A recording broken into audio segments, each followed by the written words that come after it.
Hi అండి, మీరందరూ బాగున్నారా? ఈరోజు మీ అందరి కోసం స్పెషల్ డిష్ తీసుకొచ్చానండి. అదేంటంటే పప్పుచారు ఉప్పు చేప. వింటేనే తినాలనిపిస్తుంది కదండి. మరి ఇంకెందుకు ఆలస్యం, ఎలా చేయాలో ఈజీగా చెప్పేస్తాను రండి. ఒక ప్రెషర్ కుక్కర్లో కందిపప్పు బాగా క్లీన్ చేసి పెట్టుకున్నాక దాంట్లో ఉల్లిపాయ ముక్కలు, టొమాటో, పచ్చిమిర్చి ఇంకా కరివేపాకు వేసుకుని తగినంత నీళ్లు పోసుకుని మనం ఒక 8 విజిల్స్ వచ్చేదాకా ఉంచుకుందాం. ఇక్కడ నీళ్లు మరీ తక్కువ మరీ ఎక్కువ వేయకూడదండి. పప్పు కవర్ అయ్యేదాకా మనం నీళ్లు పోసుకుంటే సరిపోతుందన్నమాట. దీన్ని మనం ఒక 8 విజిల్స్ వచ్చేదాకా పెట్టుకుందామండి. 8 విజిల్స్ అని పప్పు ఉడకలేదు అనుకోకండి, పప్పు ఉడికే వరకు ఉడికించుకోండి. పప్పు బాగా ఉడికాక దీంట్లో కారం, ఉప్పు వేసుకుని బాగా కలుపుకుందాం. నేను పసుపు వేసుకోవట్లేదండి, ఎందుకంటే నేను కారం పట్టించుకున్నప్పుడే దాంట్లో పసుపు కొమ్ములు యాడ్ చేసుకుంటాను అనమాట. దీంట్లో ఎప్పుడు చింతపండు రసం వేసుకోవాలండి. ఒక నిమ్మకాయ సైజ్ చింతపండు తీసుకుని దాంట్లో వాటర్ వేసుకుని బాగా మిక్స్ చేసుకున్నాక ఆ రసాన్ని మనం పప్పుతో పాటు మరిగించుకుందాం. దాంట్లో మెంతులు వేసుకుందామండి, ఇంకా కరివేపాకు కూడా వేసుకుని మరిగించుకుందామండి. సీక్రెట్ ఇంగ్రీడియంట్ ఈ రెండేనండి, ఎందుకంటే సేమ్ మా మమ్మీ ఇలాగే వేస్తుందండి. ఇవి వేయకుండా చేసినప్పుడు ఆ టేస్ట్ రాలేదన్నమాట. సో బాగా తెలుసుకుని ఈ రెండు చాలా ఇంపార్టెంట్ అని ఖచ్చితంగా వేస్తాను అనమాట. చూసారా, ఇది బాగా మరిగిపోయింది కదా. ఇప్పుడు ఒక పాన్ తీసుకుని దాంట్లో మనం నూనె యాడ్ చేసుకుందాం.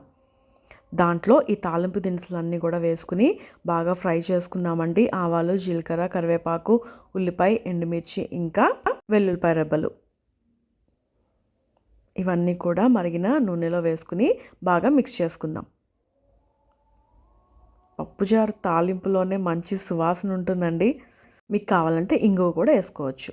ఇప్పుడు మరిగించుకున్న పప్పుచారుని దీంట్లో వేసేసుకుందామండి. సాంబార్కి పప్పుచారుకి ఇదే డిఫరెన్స్ అండి. సాంబార్లో వెజిటేబుల్స్ వేసుకుంటాం, పప్పుచారులో చాలా పలుచగా చేసుకుంటాం. ఈ టేస్ట్ చాలా ఇష్టం అండి నాకు. మేమైతే పప్పు కాకుండా పై లేయర్ వేసుకుంటామండి, అది ఇంకా టేస్టీగా ఉంటుందన్నమాట. ఇప్పుడు మనం ఉప్పు చేపలోకి వచ్చేద్దాం. ఇవి చూసారా, తాటాకి చేపలు అంటామండి. ఇవి ఉప్పు రాసి బాగా ఎండబెడతారు కాబట్టి ఉప్పు చేప అంటారండి. అందుకే వీటిని బాగా క్లీన్ చేసుకోవాలన్నమాట. సో వీటిని ఏం చేయాలంటే వేడి నీళ్ళలో ఒక 10 నిమిషాలు నానబెడితే ఈ పైన లేయర్ అంతా వస్తుందండి. ఇదంతా సాల్ట్ అనమాట. ఇదంతా కూడా వచ్చేస్తే ఉప్పు చేప బాగా క్లీన్ అయిపోయినట్టే.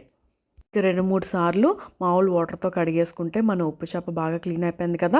దీంట్లో మనం ఓన్లీ కారం వేసుకుందాం. దీనికే చాలా ఉప్పు ఉంటుంది కాబట్టి ఉప్పు మాత్రం వేసుకోకండి. ఇంకా అన్ని మసాలాలు కూడా యాడ్ చేయక్కర్లేదండి. సింపుల్గా తింటేనే కొన్ని చాలా బాగుంటాయండి.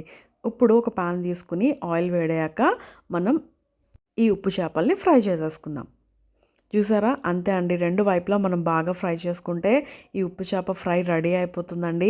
ఇది పప్పుచారులో కానీ సద్దన్నంలో కానీ తింటే చాలా టేస్టీగా ఉంటుందండి.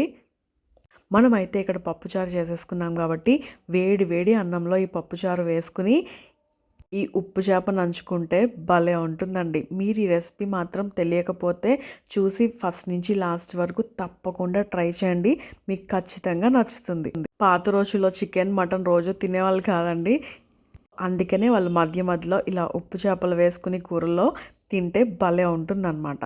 సో ఇంకెందుకు ఆలస్యం, ఇంత టేస్టీ యమ్మీ రిచ్ ఫుడ్ చూపించాను కదా. సో వెంటనే మన ఛానల్ సబ్స్క్రైబ్ చేసుకుని అన్ని వీడియోస్ చూసేయండి. మరి ఇంతవరకు బాయ్ మరి.